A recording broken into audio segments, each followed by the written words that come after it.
नमस्कार, 99 न्यूज देख रहे हैं आप। आपके साथ मैं हूं वैद्य रितिका गौतम। बुलेटिन की करेंगे शुरुआत, लेकिन एक नजर आज की सुर्खियों पर। कांग्रेस में शामिल हुए विनेश फोगाट और बजरंग पूनिया, खड़गे और वेणुगोपाल ने दिलाई पार्टी की सदस्यता।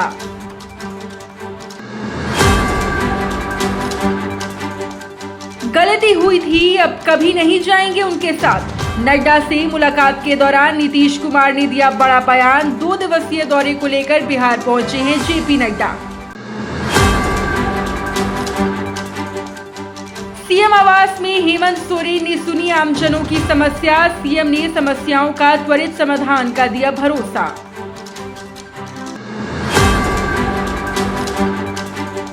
रांची के मोरहाबादी मैदान में 3 दिवसीय सशक्त सेना समृद्ध भारत महोत्सव का शुभारंभ। अत्याधुनिक सैन्य हथियारों और उपकरणों की लगाई गई प्रदर्शनी।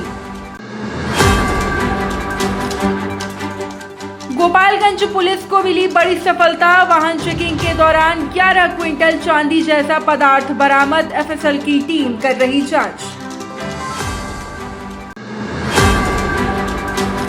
इधर पटना के आईजीआईएमएस में आई हॉस्पिटल का उद्घाटन किया गया, जिसमें बीजेपी के राष्ट्रीय अध्यक्ष जेपी नड्डा भी शामिल हुए। इस दौरान सीएम नीतीश कुमार ने एक बड़ा बयान दिया। उन्होंने जेपी नड्डा से कहा कि हमसे 2 बार गलती हो चुकी है। हम लालू यादव के पास चले गए थे, अब हम कभी इधर उधर नहीं जाएंगे। हम शुरू से एनडीए के साथ रहे हैं और आगे भी रहेंगे। हमसे गलती किया 2 बार, हम कभी उन लोगों को साफ किए और फिर बाद में हटा दिए। अब हम कभी इधर उधर नहीं जाएंगे। हम लोग शुरू से साफ थे। बताइए ना, मेरा रिश्ता था 1995 से, तो बीच में कभी 2 बार इधर उधर हुआ, वो गलती हुई और अब कभी इधर उधर नहीं होगा। लेकिन अगर देख लीजिए, कभी कोई काम किया था जी लोग, लेकिन झूठे सबके पर्चा छपता रहता। हम आजकल देखते हैं बिहार के अखबार में, दिल्ली के अखबार में भी छपा रहता। कोई काम किया है क्या? जो भी काम किया है, हम ही लोग एक साथ थे। हम लोगों ने दोनों ने मिलकर के सारा काम किया है यहाँ, और उसी के चलते हुआ लोग अपना इधर से उधर जो भी लिया। मुख्यमंत्री हेमंत सोरेन ने आज अपने कांके रोड स्थित आवास पर लोगों से मुलाकात की। उन्होंने लोगों से उनकी समस्याओं की जानकारी ली और उसे दूर करने का निर्देश अधिकारियों को दिया। मिली जानकारी के अनुसार लगभग 10 से 12 लोग उनके आवास पर पहुंचे। सभी को आवास के अंदर ले जाया गया और इसकी जानकारी मुख्यमंत्री को दी गई। इसके बाद मुख्यमंत्री ने अलग अलग लोगों से मुलाकात की, उनके आवेदन देखे और कार्रवाई के निर्देश भी दिए। जो लोग आवेदन लेकर नहीं आए थे, मुख्यमंत्री ने उनकी बातों को सुना और अधिकारियों को कार्रवाई करने के निर्देश दिए। इधर केंद्रीय स्वास्थ्य मंत्री और बीजेपी के राष्ट्रीय अध्यक्ष जेपी नड्डा अपने 2 दिवसीय दौरे पर बिहार पहुंचे। ऐसे में लगातार विपक्षी दलों द्वारा ये कहा जा रहा है कि साल 2025 में होने वाले बिहार विधानसभा चुनाव की वो तैयारी करने आए हैं। इस पर बिहार सरकार के मंत्री सुमित सिंह ने कहा कि स्वाभाविक तौर पर जब कोई राजनेता कहीं जाता है तो उनका काम ही होता है कि वो अपनी पार्टी और गठबंधन को मजबूत करे। और भी क्या कुछ कहा है उन्होंने, आप भी सुनिए। स्वाभाविक तौर पे कोई भी राजनेता जब कभी कहीं जाते हैं तो उनका काम ही होता है कि वो अपने पार्टी को, अपने गठबंधन को मजबूत करना, और वो हमेशा से ये दिमाग में लेकर चलते हैं कि हमारा जो भी कार्य हो वो अगले भविष्य के विधानसभा या लोकसभा में उसका फलाफल निकले। इस हिसाब से लोग काम करते हैं। एमवाई समीकरण अब समाप्त हो रहा है क्या? केवाई समीकरण शुरू हो रहा है। कल लालू जी ने घोषणा किया है। केवाई समीकरण क्या है? कुशवाहा यादव भाई। देखिए, अब ये चुनाव के समय में तरह तरह का समीकरण बनाने से कुछ नहीं हो जाता। कुशवाहा समाज या लवकुश समाज, जिनके बारे में आप जो जानते हैं, ये एक बात आप जान लीजिए, वो हमारे नेता मुख्यमंत्री नीतीश कुमार जी के पीछे सब दिन रहे हैं और आगे भी मैं भविष्य में बता देता हूँ। ये उनके लिए मुश्किल है, मुश्किल ही नहीं असंभव है। रांची के मोरहाबादी मैदान में 3 दिवसीय सशक्त सेना समृद्ध भारत महोत्सव का आयोजन किया गया। राज्यपाल और रक्षा राज्य मंत्री संजय सेठ की उपस्थिति में महोत्सव का उद्घाटन किया गया। कार्यक्रम को संबोधित करते हुए राज्यपाल ने राष्ट्र के प्रति निस्वार्थ सेवा और समर्पण के लिए सशस्त्र बलों की प्रशंसा की। राज्यपाल ने सैनिकों को विशेष रूप से युवाओं के लिए साहस और अनुशासन का प्रतीक बताया। रक्षा राज्य मंत्री ने भी सैनिकों और उनके परिवारों द्वारा किए गए बलिदान के लिए भारतीय सशस्त्र बलों के प्रति आभार व्यक्त किया। ये एग्जीबिशन 3 दिन का, जो हमारे फौज, भारतीय सेना, जो विकट परिस्थितियों में भी, जहां -40 डिग्री हो, वहां हमारा वीर जवान, ऐसे सूरवीर तैनात, और भारत आज आत्मनिर्भर हो रहा है। आज डिफेंस सेक्टर आत्मनिर्भर हो रहा है। आज से कुछ साल पहले सोच लो कि बुलेट प्रूफ जैकेट के लिए भी हम कहां आंख लगा के देखते थे, और आज दुनिया के 85 देशों को आर्म के जो हम सबके उपकरण हैं वो हम सप्लाई कर रहे हैं। ये आत्मनिर्भर भारत, आत्मनिर्भर डिफेंस, और दुनिया में हमारी फौज किसी से कम नहीं। रांची के मोरहाबादी मैदान में सशक्त सेना समृद्ध भारत प्रदर्शनी का आयोजन किया गया। पहली बार तीनों सेना के द्वारा आयोजित प्रदर्शनी का मुख्य उद्देश्य लोगों में सेना के साहस और उपलब्धियों की जानकारी देना थी। सेना में नवीनतम हथियार और उपकरणों की जानकारी ली हमारे संवाददाता सत्यव्रत किरण ने। रांची के ऐतिहासिक मोरहाबादी मैदान में थल सेना, वायु सेना और जल सेना के द्वारा 3 दिवसीय सशक्त सेना और समृद्ध भारत प्रदर्शनी का आयोजन किया गया है। आप देखिए कि सेना के द्वारा जो है वो अलग अलग हथियारों, जो आधुनिकता है उसकी प्रस्तुति की जा रही है, और इस पूरे कार्यक्रम का उद्घाटन खुद सूबे के राज्यपाल संतोष गंगवार ने किया। साथ ही रक्षा राज्य मंत्री संजय सेठ इस पूरे आयोजन के उद्घाटन कार्यक्रम के अवसर पर मौजूद रहे। दरअसल इस प्रदर्शनी का मुख्य उद्देश्य है कि भारत की जनता, देश के जो लोग हैं वो अपने सेना के बारे में जान सके, और खासकर इस 3 दिवसीय आयोजन में युवाओं को जरूर आना चाहिए, क्योंकि उन युवाओं को इस सेना के प्रदर्शनी से काफी कुछ सीखने को मिलेगा। उनसे ही जानना चाहेंगे कि ये जो ड्रोन है वो ड्रोन कैसे काम करता है, इस ड्रोन में हथियार हैं और कैसे वो हथियार दुश्मनों के जो है वो मंसूबों को नाकामयाब करता है। ये जो ड्रोन है इसकी कब और कहाँ जरूरत पड़ती है, और कैसे ये ड्रोन काम करता है, दुश्मनों के जो मूवमेंट होते हैं उस पर नजर रखे जाते हैं। इस ड्रोन में जो है वो हथियार भी है, ताकि अगर कोई दुश्मन बॉर्डर क्रॉस करने की कोशिश कर रहा हो या सरहद पार करने की, तो उसका जवाब भी करारे से दिया जा सकता है।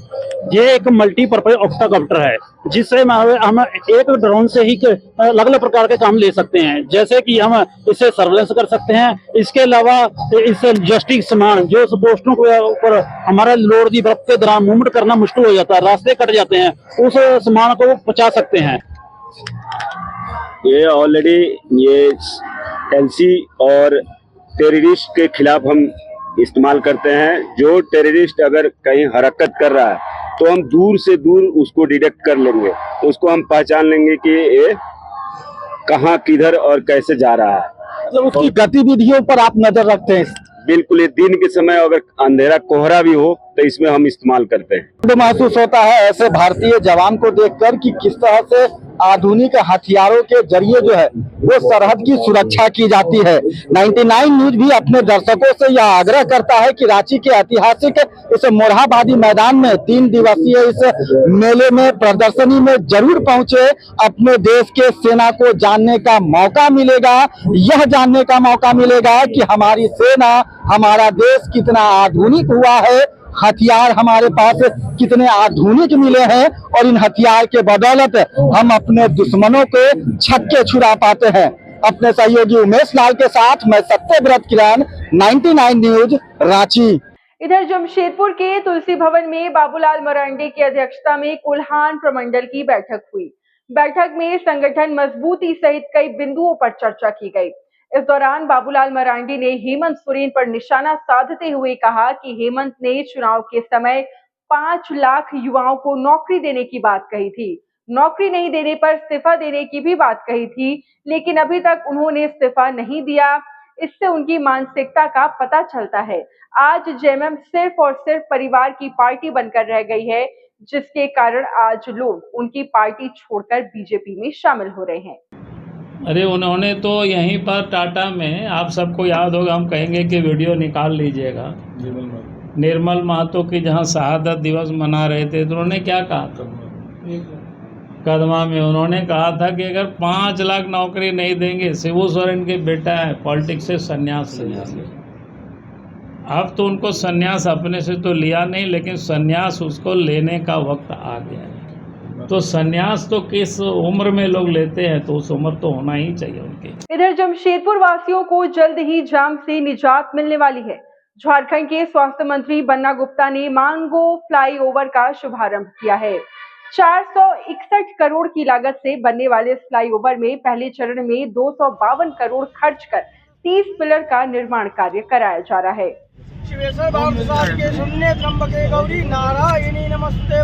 लेकिन मैं जानता हूं कि आप और हम मिलकर हम उनको ये जवाब देंगे कि फ्लाईओवर का जो है ड्रिल चालू हो जाएगा आज से, और आज मैं इसको चालू करवा के जाऊंगा और बहुत जल्दी उम्मीद करता हूं कि 1-1.5 महीने में कई एक पिलर खड़े होंगे।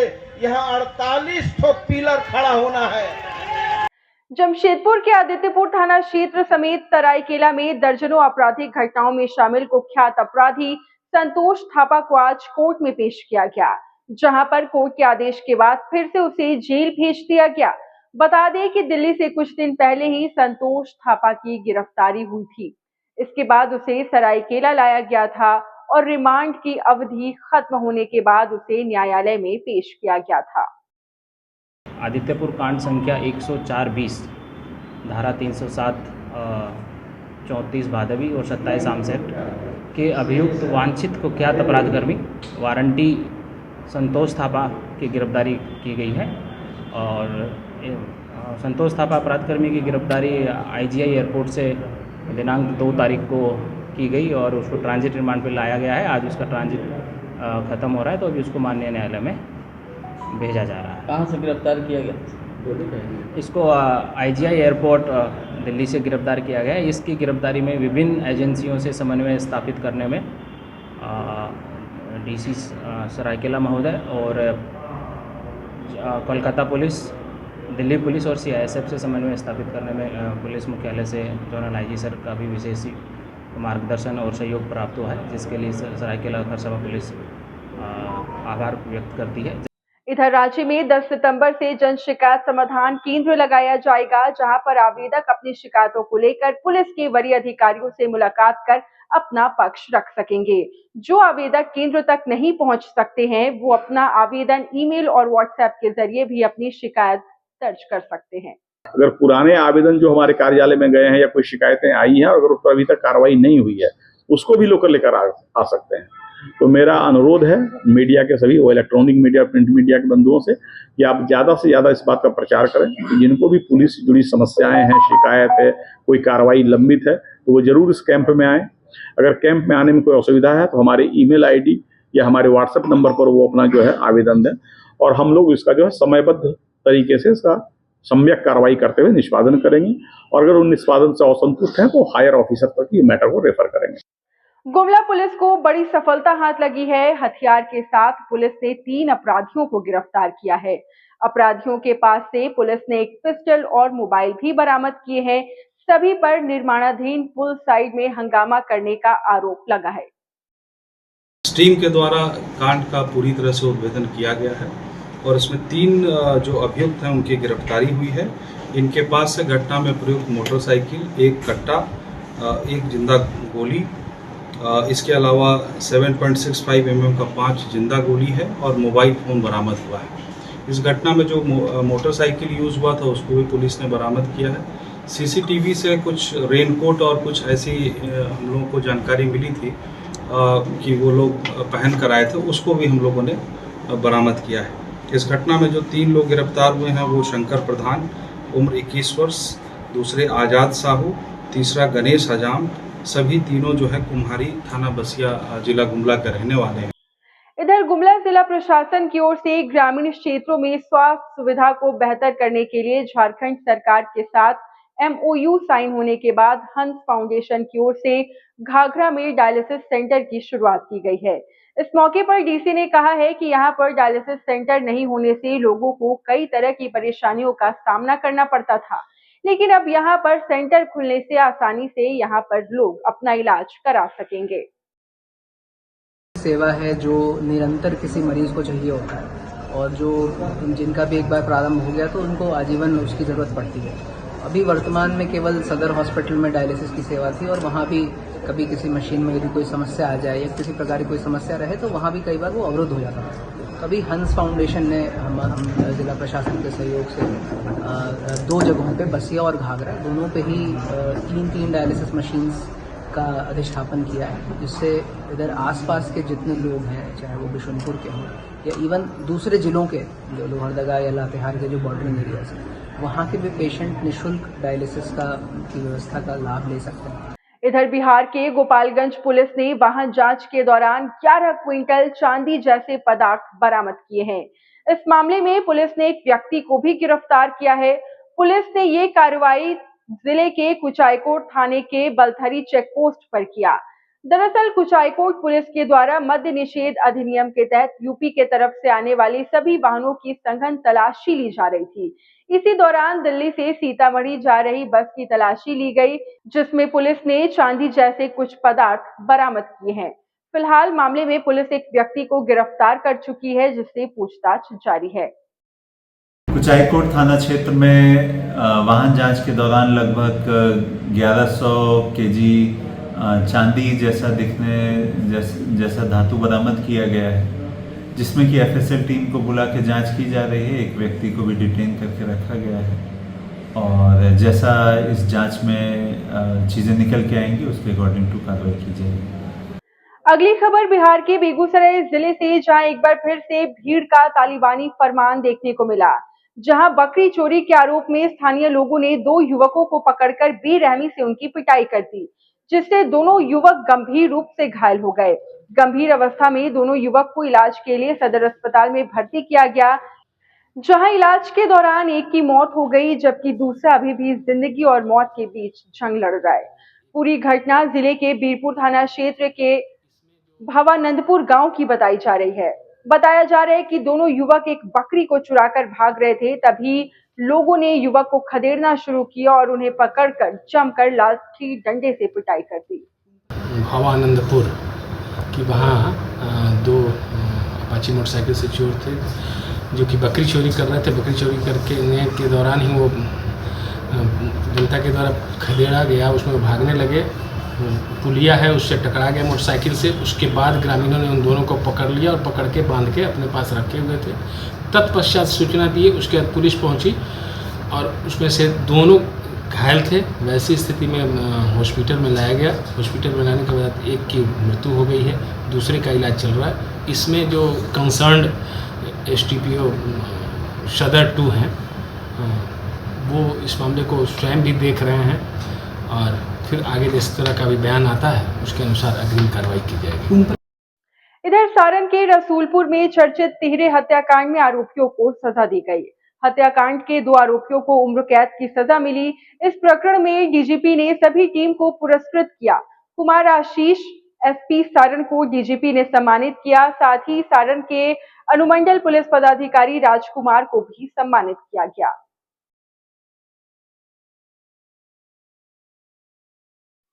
इधर बिहार के सुपौल के बसंतपुर प्रखंड कार्यालय परिसर स्थित BDO कार्यालय में समीक्षा बैठक की गई। ये बैठक बसंतपुर में संपूर्णता अभियान की सफलता को लेकर की गई। बैठक की अध्यक्षता BDO सुजीत कुमार मिश्रा ने की। समीक्षा के दौरान संबंधित सभी 6 विभागों की वर्तमान सूचकांक का अवलोकन किया गया। अवलोकन के दौरान जिस विभाग की उपलब्धि कम रही उसे जल्द से जल्द पूरा करने के निर्देश भी दिए गए। बसंतपुर ब्लॉक में हम लोग आकांक्षी प्रखंड जो प्रोग्राम है उसके लिए हम लोग एक मीटिंग रखे हुए थे, रिव्यू मीटिंग का, जिसमें हमको 6 इंडिकेटर पे 100% पहुंचना है। तो उसी का लेकर के हम लोग रिव्यू मीटिंग किया और उसी में हम लोग आज यहाँ पे बैठ के डिस्कस कर रहे हैं। तो मेरे साथ अभी के इस बुलेटिन में बस इतना ही। मुझे दीजिए इजाजत, लेकिन देश और दुनिया की तमाम बड़ी खबरों से अपडेटेड रहने के लिए आप देखते रहिए 99 न्यूज़। नमस्कार।